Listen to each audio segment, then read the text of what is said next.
Famous Modern Ghost Stories, Section 12, Ligeia. And the will therein lieth, which dieth not. Who knoweth the mystery of the will with its vigour? For God is but a great will, pervading all things by nature of its intentness. Man doth not yield himself to the angels, nor unto death entirely, save only through the weakness of his feeble will. Joseph Glanville. I cannot for my soul remember how, when, or even precisely where I first became acquainted with the Lady Ligeia. Long years have since elapsed, and my memory is feeble through much suffering. Or, perhaps, I cannot now bring these points to mind, because in truth the character of my beloved, her rare learning, her singular yet placid cast of beauty, and the thrilling and enthralling eloquence of her low musical language, made their way into my heart by paces so steadily and stealthily progressive, that they have been unnoticed and unknown. Yet I believe that I met her first and most frequently in some large old decaying city near the Rhine. Of her family I have surely heard her speak. That it is of a remotely ancient date cannot be doubted. Ligeia, Ligeia, buried in studies of a nature more than all else adapted to deaden impressions of the outward world, it is by that sweet word alone, by Ligeia, that I bring before mine eyes and fancy the image of her who is no more. And now, while I write, a recollection flashes upon me that I have never known, the paternal name of her who was my friend and my betrothed, and who became the partner of my studies, and finally the wife of my bosom. Was it a playful charge on the part of my Ligeia? Or was it a test of my strength of affection that I should institute no inquiries upon this point? Or was it rather a caprice of my own, a wildly romantic offering on the shrine of the most passionate devotion? I but indistinctly recall the fact itself. What wonder that I have utterly forgotten the circumstances which originated or attended it? And indeed, if ever that spirit which is entitled romance, if ever she, the wan misty-winged Ashtophet of idolatrous Egypt, presided, as they tell, over marriages ill-omened, then most surely she presided over mine. There is one dear topic, however, on which my memory fails me not. It is the person of Ligeia. In stature she was tall, somewhat slender, and in her latter days even emaciated. I would in vain attempt to portray the majesty, the quiet ease of her demeanor, or the incomprehensible lightness and elasticity of her footfall. She came and departed as a shadow. I was never made aware of her entrance into my closed study, save by the dear music of her low, sweet voice, as she placed her marble hand upon my shoulder. In beauty of face no maiden ever equaled her. It was the radiance of an opium dream, an airy and spirit-lifting vision, more wildly divine than the fantasies which hovered about the slumbering souls of the daughters of Delos. Yet her features were not of that regular mold which we have been falsely taught to worship in the classical labours of the heathen. There is no exquisite beauty, says Bacon, Lord Verulam, speaking truly of all the forms and genera of beauty, without some strangeness in the proportion. Yet although I saw that the features of Ligeia were not of a classic regularity, although I perceived that her loveliness was indeed exquisite, and felt that there was much of strangeness pervading it, yet I have tried in vain to detect the irregularity, and to trace home my own perception of the strange. I examined the contour of the lofty and pale forehead. It was faultless. How cold indeed that word when applied to a majesty so divine! The skin rivaling the purest ivory, the commanding extent and repose, the gentle prominence of the regions above the temples, and then the raven black, the glossy, the luxuriant, and naturally curling tresses, setting forth the full force of the Homeric epithet hyacinthine. I looked at the delicate outlines of the nose, and nowhere but in the graceful medallions of the Hebrews had I beheld a similar perfection. There were the same luxurious smoothness of the surface, the same scarcely perceptible tendency to the aquiline, the same harmoniously curved nostrils speaking of the free spirit. I regarded the sweet mouth. Here was indeed the triumph of all things heavenly, the magnificent turn of the short upper lip, the soft voluptuous slumber of the under, the dimples which sported, and the color which spoke, the teeth glancing back with a brilliancy almost startling, every ray of the holy light which fell upon them in her serene and placid yet most exulting, radiant of all smiles. I scrutinized the formation of the chin, and here, too, I found the gentleness of breadth, the softness of the majesty, the fullness and the spirituality of the Greek, the contour which the god Apollo revealed but in a dream to Cleomenes, the son of Athenian. and then I peered into the large eyes of Ligeia. For eyes we have no models in the remotely antique. It might have been, too, that in these eyes of my beloved lay the secret to which Lord Verulam alludes. They were, I must believe, far larger than the ordinary eyes of our own race. They were even fuller than the fullest of the gazelle eyes of the tribe of the Valley of Nourjahad. Yet it was only at intervals, in moments of intense excitement, that this peculiarity became more than slightly noticeable in Ligeia, and at such moments was her beauty, in my heated fancy thus it appeared perhaps, the beauty of beings either above or apart from the earth, the beauty of the fabulous Houri of the Turk. The hue of the orbs was the most brilliant of black, and far over them hung jetty lashes of great length. The brows, slightly irregular in outline, had the same tint. The strangeness, however, which I found in the eyes was of a nature distinct from the formation or the color, or the brilliancy of the features, and must, after all, be referred to the expression. Ah, word of no meaning, behind whose vast latitude of mere sound we entrench our ignorance of so much of the spiritual! The expression of the eyes of Ligeia! How for long hours I have pondered upon it! How have I, through the whole of a midsummer night, struggled to fathom it! What was it, that something more profound than the well of Democritus, which lay far within the pupils of my beloved? What was it? I was possessed with a passion to discover. Those eyes, those large, those shining, those divine orbs! They became to me twin stars of Leda, and I to them devoutest of astrologers. There is no point, among the many incomprehensible anomalies of the science of mind, more thrillingly exciting than the fact, never, I believe, noticed in the schools, that in our endeavors to recall to memory something long forgotten, we often find ourselves upon the very verge of remembrance, without being able, in the end, to remember. And thus how frequently, in my intense scrutiny of Ligeia's eyes, have I felt approaching the full knowledge of their expression, felt it approaching, yet not quite be mine, and so at length entirely depart! And, strange, oh strangest mystery of all, I found, in the commonest objects of the universe, a circle of analogies to that expression. I mean to say that, subsequently to the period when Ligeia's beauty passed into my spirit, their dwelling is in a shrine I derived from many existences in the material world, a sentiment such as I felt always around within me, by her large and luminous orbs. Yet not the more could I define that sentiment, or analyze, or even steadily view it.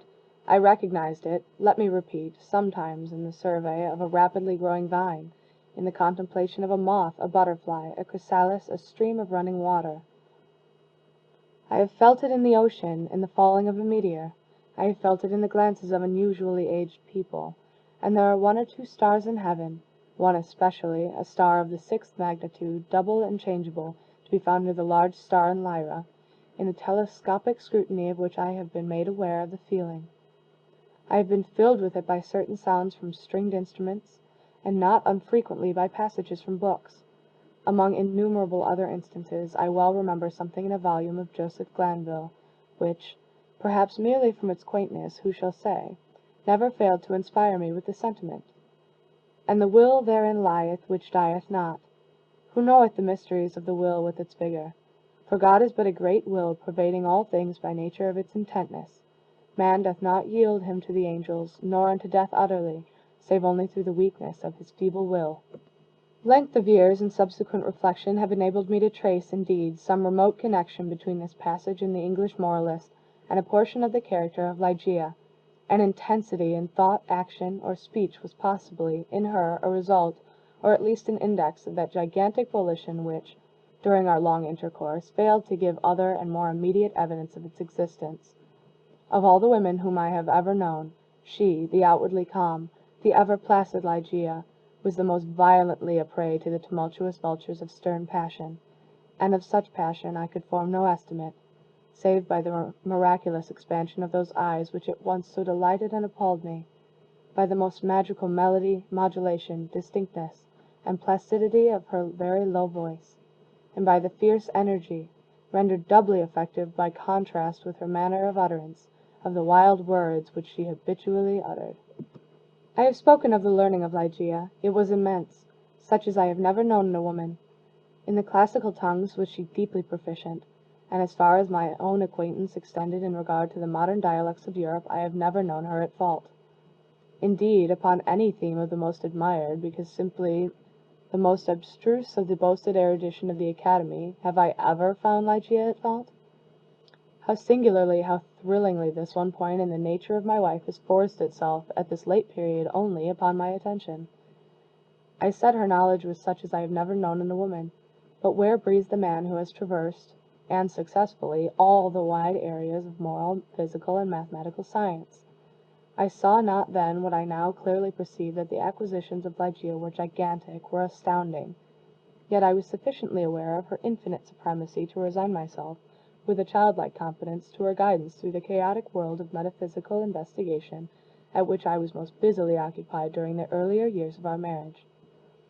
With how vast a triumph, with how vivid a delight, with how much of all that is ethereal in hope did I feel, as she bent over me in studies but little sought, but less known, that delicious vista by slow degrees expanding before me, down whose long, gorgeous, and all untrodden path I might at length pass onward to the goal of a wisdom too divinely precious not to be forbidden.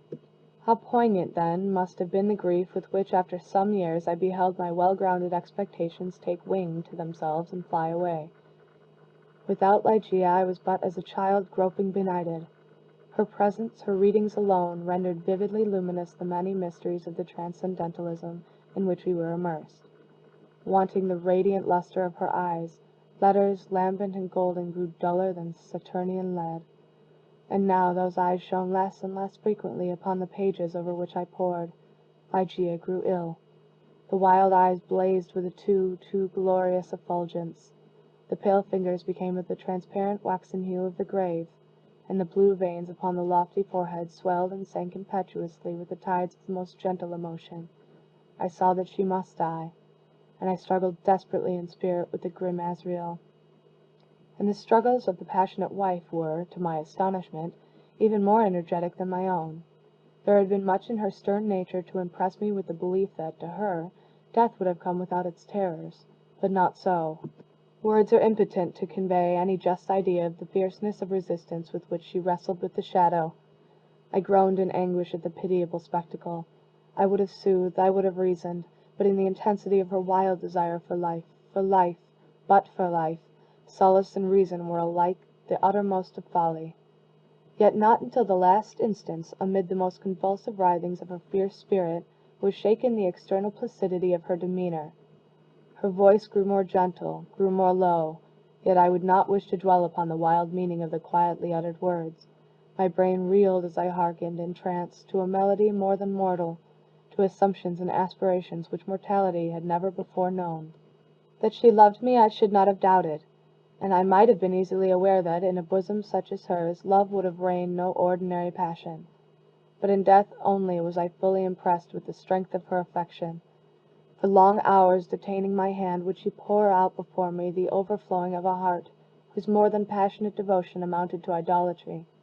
How had I deserved to be so blessed by such confessions? How had I deserved to be so cursed with the removal of my beloved in the hour of my making them? But upon this subject I cannot bear to dilate. Let me say only, that in Ligeia's more than womanly abandonment to a love, alas, all unmerited, all unworthily bestowed, I, at length, recognized the principle of her longing with so wildly earnest a desire for the life which was now fleeing so rapidly away. It is this wild longing, it is this eager vehemence of desire for life, but for life, that I have no power to portray, no utterance capable of expressing. At high noon of the night in which she departed, beckoning me peremptorily to her side, she bade me repeat certain verses composed by herself not many days before. I obeyed her. They were these: Lo, 'tis a gala night within the lonesome latter years, an angel throng bewinged bedight in veils and drowned in tears. Sit in a theatre to see a play of hopes and fears, while the orchestra breathes fitfully the music of the spheres. Mimes in the form of God on high mutter and mumble low, and hither and thither fly, mere puppets they who come and go, at bidding of vast formless things that shift the scenery to and fro, flapping from out their condor wings invisible woe. That motley drama, oh be sure, it shall not be forgot. with its phantom chased for evermore by a crowd that sees it not, through a circle that ever returneth in to the self-same spot, and much of madness and more of sin and horror the soul of the plot. But see, amid the mimic rout, a crawling shape intrude, a blood-red thing that writhes from out the scenic solitude. It writhes, with mortal pangs the mimes become its food, and the seraphs sob at vermin fangs in human gore imbued. Out are the lights, out all, and over each quivering form the curtain of funeral pall comes down with the rush of a storm, and the angels all pallid and wan, uprising, unveiling, affirm that the play is the tragedy Man, and its hero the conqueror Worm. "O God!" half-shrieked Ligeia, leaping to her feet and extending her arms aloft with a spasmodic movement as I made an end of these lines. "O God! O divine Father! Shall these things be undeviatingly so? Shall this conqueror be not once conquered? Are we not part and parcel in Thee? Who knoweth the mysteries of the will with its vigor? Man doth not yield him to the angels, nor unto death utterly, save only through the weakness of his feeble will." And now, as if exhausted with emotion, she suffered her white arms to fall, and returned solemnly to her bed of death. And as she breathed her last sighs, there came mingled with them a low murmur from her lips.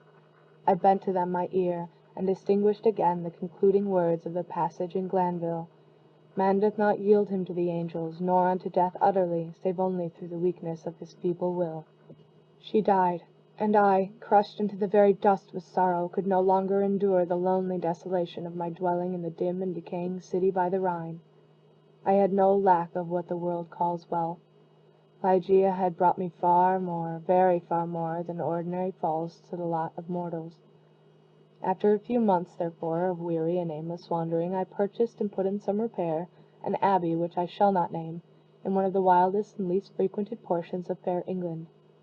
The gloomy and dreary grandeur of the building, the almost savage aspect of the domain, the many melancholy and time-honored memories connected with both, had much in unison with the feelings of utter abandonment which had driven me into that remote and unsocial region of the country.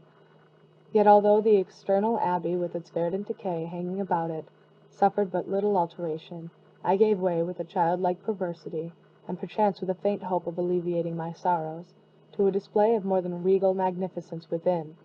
For such follies, even in childhood, I had imbibed a taste, and now they came back to me as if in the dotage of grief. Alas, I feel how much even of incipient madness might have been discovered in the gorgeous and fantastic draperies, in the solemn carvings of Egypt, in the wild cornices and furniture, in the bedlam patterns of the carpets of tufted gold. I had become a bounden slave in the trammels of opium, and my labors and my orders had taken a coloring from my dreams. But these absurdities I must not pause to detail. Let me speak only of that one chamber, ever accursed, whither, in a moment of mental alienation, I led from the altar as my bride, as the successor of the unforgotten Ligeia, the fair-haired and blue-eyed Lady Rowena Trevanion of Tremaine.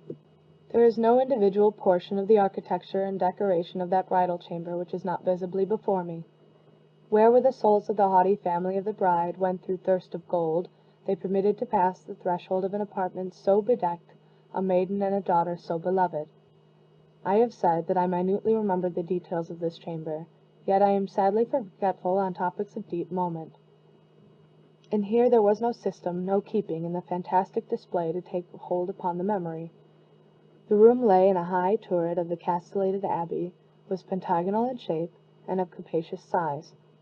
Occupying the whole southern face of the pentagonal was the sole window, an immense sheet of unbroken glass from Venice, a single pane, and tinted of a leaden hue, so that the rays of either sun or moon passing through it fell with a ghastly luster on the objects within. Over the upper portion of this huge window extended the trellis work of an aged vine, which clambered up the massy walls of the turret. The ceiling, of gloomy-looking oak, was excessively lofty, vaulted, and elaborately fretted with the wildest and most grotesque specimens of a semi-Gothic, semi-Druidical device. From out the most central recess of this melancholy vaulting depended, by a single chain of gold with long links, a huge censer of the same metal, Saracenic in pattern, and with many perforations so contrived that there writhed in and out of them, as if endued with a serpent vitality, a continual succession of party-colored fires. Some few ottomans in golden candelabra of Eastern figure were in various stations about, and there was the couch too, the bridal couch of an Indian model, and low and sculptured of solid ebony with a pall-like canopy above. In each of the angles of the chamber stood on end a gigantic sarcophagus of black granite, from the tombs of the kings over against Luxor, with their aged lids full of immemorial sculpture. But in the draping of the apartment lay, alas, the chief fantasy of all. The lofty walls, gigantic in height, even unproportionably so, were hung from summit to foot, in vast folds, with a heavy and massive-looking tapestry. Tapestry of a material which was found alike as a carpet on the floor, as a covering for the ottomans and the ebony bed, as a canopy for the bed, and as the gorgeous volutes of the curtains which partially shaded the window. The material was the richest cloth of gold. It was spotted all over at irregular intervals with arabesque figures, about a foot in diameter, and wrought upon the cloth in patterns of the most jetty black. But these figures partook of the true character of the arabesque only when regarded from a single point of view. By a contrivance now common, and indeed traceable to a very remote period of antiquity, they were made changeable in aspect. To one entering the room they bore the appearance of simple monstrosities. But upon a farther advance this appearance gradually departed, and step by step, as the visitor moved his station in the chamber, he saw himself surrounded by an endless succession of the ghastly forms which belong to the superstition of the Norman, or arise in the guilty slumbers of the monk. The phantasmagoric effect was vastly heightened by the artificial introduction of a strong continual current of a wind behind the draperies, giving a hideous and uneasy animation to the whole. In halls such as these, and a bridal chamber such as this, I passed, with the Lady of Tremaine, the unhallowed hours of the first month of our marriage. Passed them with but little disquietude. That my wife dreaded the fierce moodiness of my temper, that she shunned me and loved me but little, I could not help perceiving. But it gave me rather pleasure than otherwise. I loathed her with a hatred belonging more to demon than to man. My memory flew back, oh, with what intensity of regret, to Ligeia, the beloved, the august, the beautiful, the entombed. I revelled in recollections of her purity, of her wisdom, of her lofty, her ethereal nature, of her passionate, her idolatrous love. Now then did my spirit fully and freely burn with more than all the fires of her own. In the excitement of my opium dreams, for I was habitually fettered in the shackles of the drug, I would call aloud upon her name during the silence of the night, or among the sheltered recesses of the glens by the day, as if, through the wild eagerness, the solemn passion, the consuming ardor of my longing for the departed, I could restore her to the pathways she had abandoned. Ah, could it be forever? Upon the earth. About the commencement of the second month of the marriage, the Lady Rowena was attacked with sudden illness, from which her recovery was slow. The fever which consumed her rendered her nights uneasy, and in her perturbed state of half-slumber she spoke of sounds and of motions in and about the chamber of the turret, which I concluded had no origin save in the distemper of her fancy, or perhaps in the phantasmagoric influences of the chamber itself. She became at length convalescent, finally well. Yet but a second more violent disorder again threw her upon a bed of suffering, and from this attack her frame, at all times feeble, never altogether recovered. Her illnesses were, after this epoch, of alarming character, and of more alarming recurrence, defying alike the knowledge and the great exertions of her physicians. With the increase of the chronic disease, which had thus apparently taken too sure hold upon her constitution to be eradicated by human means, I could not fail to observe a similar increase in the nervous irritation of her temperament, and in her excitability by trivial causes of fear. She spoke again, and now more frequently and pertinaciously, of the sounds, of the slight sounds, and of the unusual motions among the tapestries, to which she had formerly alluded. One night, near the closing in of September, she pressed this distressing subject with more than usual emphasis upon my attention. She had just awakened from an unquiet slumber, and I had been watching, with feelings half of anxiety, half of vague terror, the workings of her emaciated countenance. I sat by the side of her ebony bed, upon one of the ottomans of India.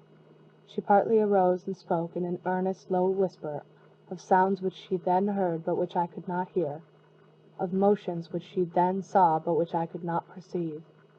The wind was rushing hurriedly behind the tapestries, and I wished to show her that, what, let me confess it, I could not all believe, that those almost inarticulate breathings, and those very gentle variations of the figures upon the wall were but the natural effects of that customary rushing of the wind. But a deadly pallor overspreading her face had proved to me that my exertions to reassure her would be fruitless. She appeared to be fainting, and no attendants were within call. I remembered there was deposited a decanter of light wine which had been ordered by her physicians, and hastened across the chamber to procure it. But, as I stepped beneath the light of the censer, two circumstances of a startling nature attracted my attention. I had felt that some palpable, although invisible, object had passed lightly by my person, and I saw that there lay upon the golden carpet, in the very middle of the rich lustre thrown from the censer, a shadow, a faint, indefinite shadow of angelic aspect, such as might be fancied for the shadow of a shade.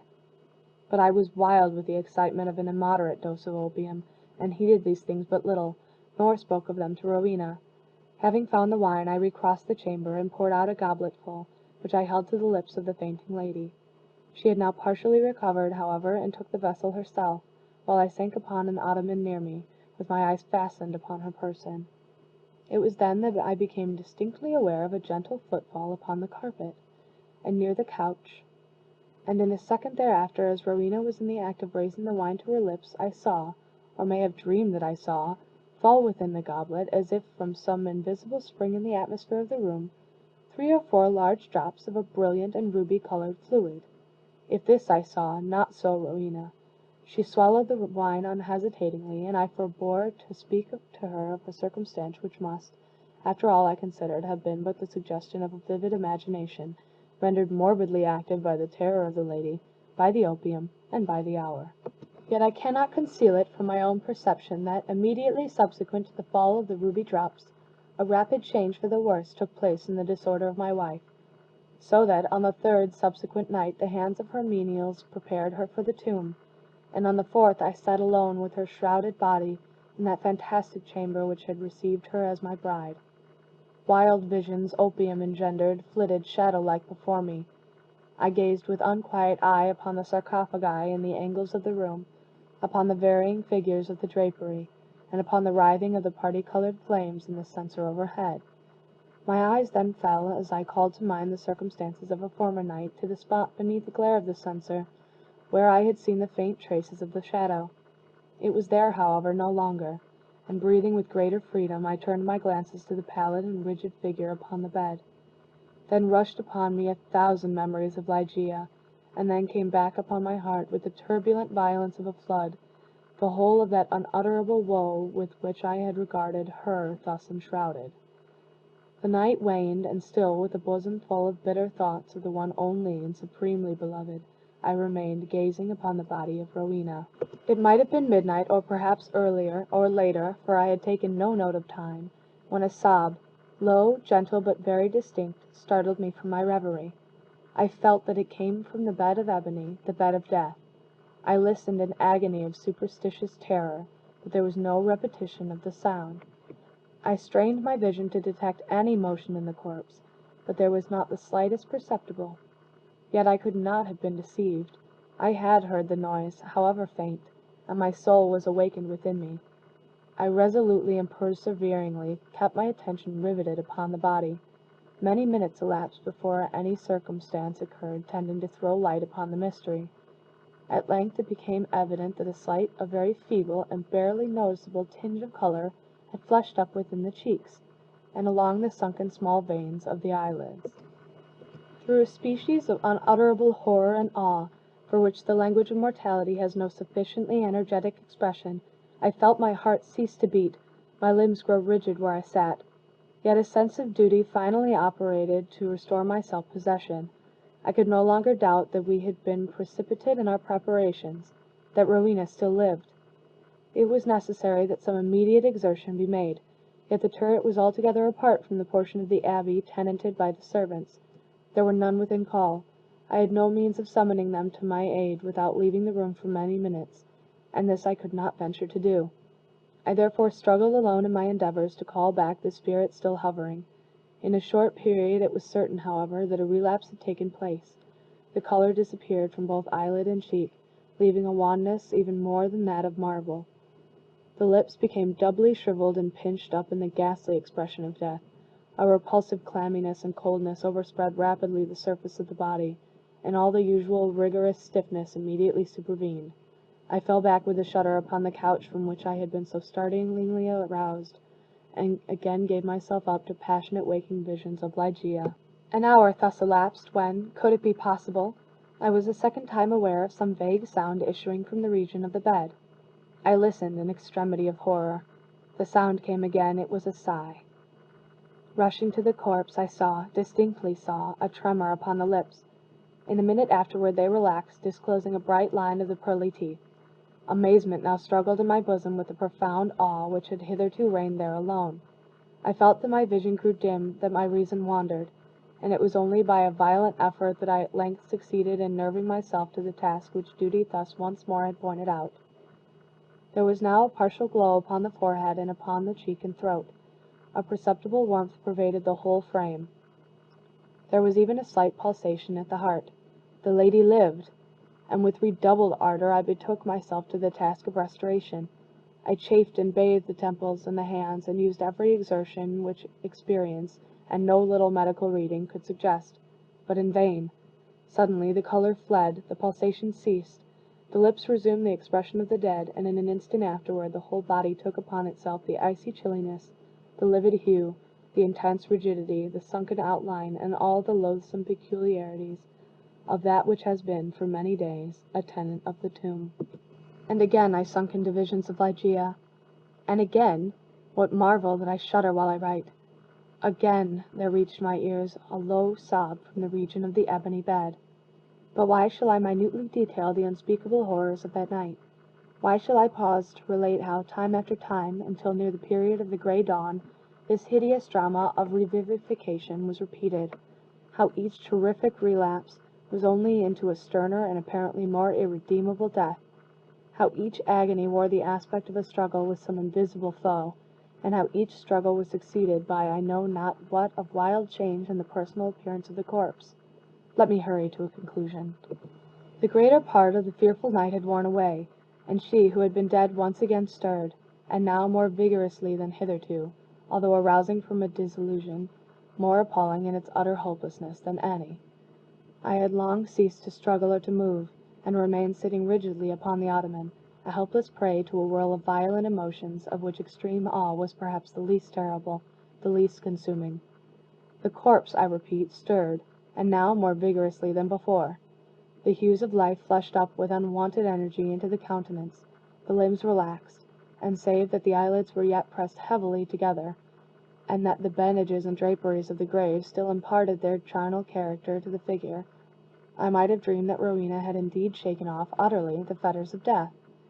But as this idea was not even then altogether adopted, I could at least doubt no longer, when arising from the bed, tottering with feeble steps, with closed eyes, and with the manner of one bewildered in a dream, the thing that was enshrouded advanced boldly and palpably into the middle of the apartment.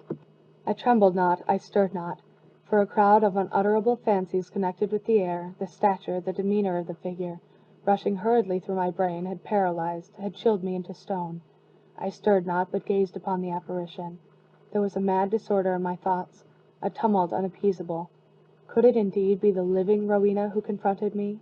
Could it indeed be Rowena at all? The fair-haired, the blue-eyed Lady Rowena Trevanion of Tremaine? Why should I doubt it? The bandage lay heavily about the mouth, but then might it not be the mouth of the breathing Lady of Tremaine? And the cheeks, there were the roses as in her noon of life. Yes, these might, indeed, be the fair cheeks of the living Lady of Tremaine. And the chin, with its dimples, as in health, might it not be hers? But had she then grown taller since her malady? What inexpressible madness seized me with that thought! One bound, and I had reached her feet. Shrinking from my touch, she let fall from her head unloosened the ghastly cerements which had confined it, and there streamed forth into the rushing atmosphere of the chamber huge masses of long and dishevelled hair. It was blacker than the raven wings of midnight. And now slowly opened the eyes of the figure which stood before me. Here then at last, I shrieked aloud. Can I never be mistaken? These are the full and the black and the wild eyes of my lost love, of the Lady Ligeia. End of Ligeia. End of Section 12 of Famous Modern Ghost Stories.